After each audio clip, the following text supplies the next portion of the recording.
Hey, let's play some games. In fact, let's go through the Arcade Speed Drills file. This file has 7 worksheets in it, each designed to help you work on a specific part of your keyboard shortcut techniques. Some of these have a stopwatch on them, where we have a macro controlled, to turn the timer on, we do Control-Shift-S. And if I do Control-Shift-S, it populates the current time in B2. I work through the exercise. I come back and do Control-Shift-F to finish, and it populates the current time in B3. Calculates the difference, so it took me 8 seconds and 8/100ths of a second to get through my little dialogue there. Let's see how long it takes me to get through this file. I'll do Control-Shift-S to start. And what we're trying to learn here is practice moving our cursor around with Control plus arrow.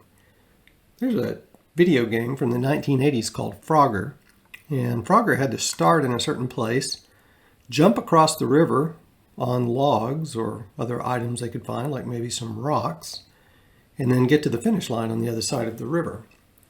In that video game, if you fell in the water by making a wrong move, you would die. But in this one, you're just kind of on the honor system to practice your keyboarding shortcuts quickly.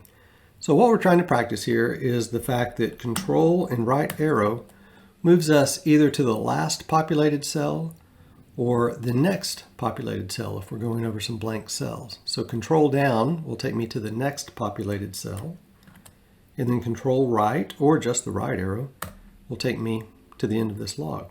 Control down, right, up, right, down, right, and so on. And we can work our way through the system. Sometimes we can't get from log J to log K, so we have to jump on a rock and another rock to get to K.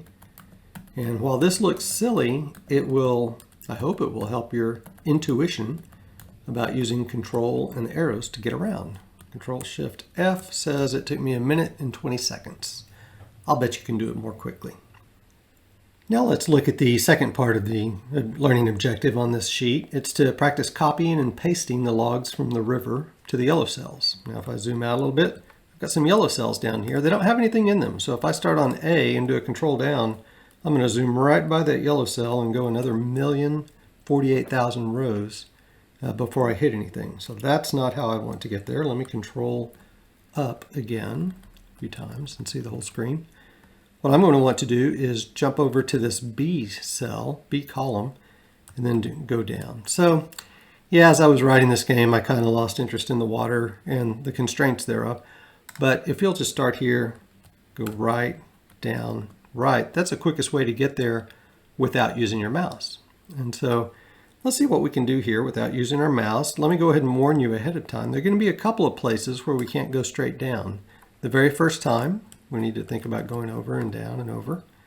And then when we get over here to J, notice there's a blank spot here. After we paste that J log right here, then we won't be pasting anything here.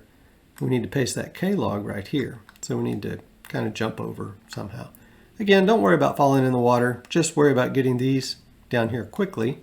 And understand that this is good practice for when we start rearranging pro forma models and we get the financial statements, but they're not really in the way we want them. These techniques, this intuition that we're building on this game will pay off in that pro forma modeling. So I'm going to hit Start. I'm going to do Control-Shift-S. Come down, copy that log. I'm just going to go over, down, over, and paste. And I can go copy, paste, and so on.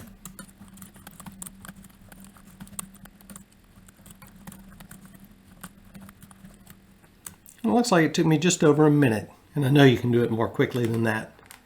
But here again, we are just building muscle memory, learning how that Control and Shift and the arrow keys work together using Control-C and Control-V to copy and paste.